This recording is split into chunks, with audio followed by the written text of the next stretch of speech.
वहीं विधानसभा के सदन में नर्सिंग घोटाले का मुद्दा काफी गूंज रहा है। कॉलेजों में गड़बड़ी का मुद्दा लगातार गूंज रहा है। उपनेता प्रतिपक्ष हेमंत कटारे ने यह मामला उठाया। नर्सिंग काउंसिल का नियम के तहत पालन और संचालन नहीं किया गया है। कटारे ने कहा कि लंबे समय से भर्ती प्रक्रिया नहीं हुई, आउटसोर्स से काम चल रहा है। कई नर्सिंग कॉलेजों को बिना कागजी कार्रवाई के बिना अनुमति दी गई है। तत्कालीन चिकित्सा शिक्षा मंत्री पर कांग्रेस ने आरोप लगाए।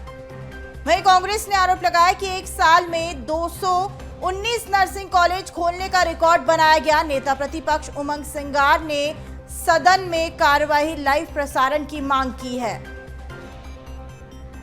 नर्सिंग घोटाले का मुद्दा लगातार सदन में गूंज रहा है। वहीं नर्सिंग घोटाले को लेकर अब कांग्रेस लगातार हमलावर हो रही है। वहीं एक बार फिर हमारे सहयोगी विवेक हमारे साथ इसी पर चर्चा के लिए जुड़ चुके हैं। विवेक, सदन में नर्सिंग घोटाले का मुद्दा तो काफी गूंज रहा है, वहीं अब नेता प्रतिपक्ष की ओर से ये मुद्दा उठाया जा रहा है, तो इस पर सरकार किस तरीके से जवाब दे रही है? बिल्कुल, यदि ध्यान आकर्षण की यदि बात करें तो नर्सिंग घोटाले को लेकर ध्यान आकर्षण लगाया गया था और उस पर जो चर्चा है वह लगातार चल रही है, क्योंकि उपनेता प्रतिपक्ष हेमंत कटारे की यदि बात करें तो हेमंत कटारे का सीधा सीधा आरोप है कि कई अधिकारियों को प्रमोशन दिया गया और प्रमोशन देने के बाद लगातार नर्सिंग घोटाले पर जो भ्रष्टाचार है वो किया गया है। एक साल में 219 जो कॉलेज हैं उनको मान्यता दी गई है।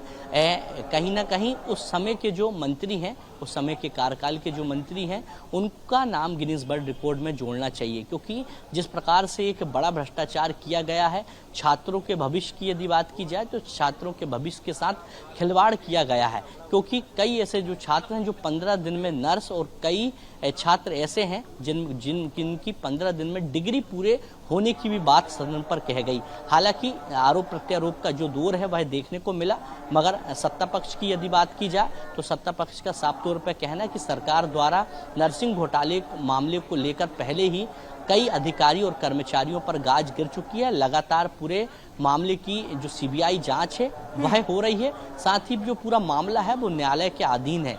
मगर नर्सिंग काउंसलिंग की यदि बात करें तो इस मामले को लेकर और भी अधिकारियों की जो जांच है वह चल रही है।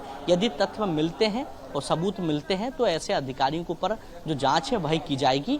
मगर विपक्ष की यदि बात करें तो विपक्ष का साफ तौर पर कहना है कि उस कार्यकाल के समय के जो मंत्री हैं, जो अधिकारी हैं, उन पर सख्त कार्रवाई करें। मंत्री को इस्तीफा देना चाहिए और अधिकारियों के ऊपर सख्त कार्रवाई करके एक मिसाल सरकार को खड़ी करनी चाहिए। हालांकि ध्यानाकर्षण का जो विषय है वह अभी भी जारी है। लगातार उपनेता प्रतिपक्ष हेमंत कटारे और कांग्रेस विधायक जयवर्धन सिंह लगातार अपना संबोधन दे रहे हैं। मगर वहीं सरकार की यदि बात करें तो सरकार के पक्ष में लगातार तमाम जो कांग्रेस बीजेपी के जो विधायक हैं वह बीच बचाव करते हुए भी दिखाई दे रहे हैं। क्योंकि नर्सिंग घोटाले की यदि बात करें तो जब मानसून सत्र का जब पहला दिन शुरू होने वाला था उसके पहले से ही नर्सिंग घोटाले की जो आवाज है वह सदन में गूंजती हुई दिखाई दे रही थी। क्योंकि जैसे ही सदन शुरू हुआ पहले दिन में नर्सिंग घोटाले की आवाज गूंजी और आज दूसरा दिन है और दूसरे दिन भी नर्सिंग घोटाले को लेकर चलिए विवेक, जिस तरीके से आपने बताया है तो कहीं ना कहीं नर्सिंग घोटाले का मुद्दा काफी गरमाया हुआ है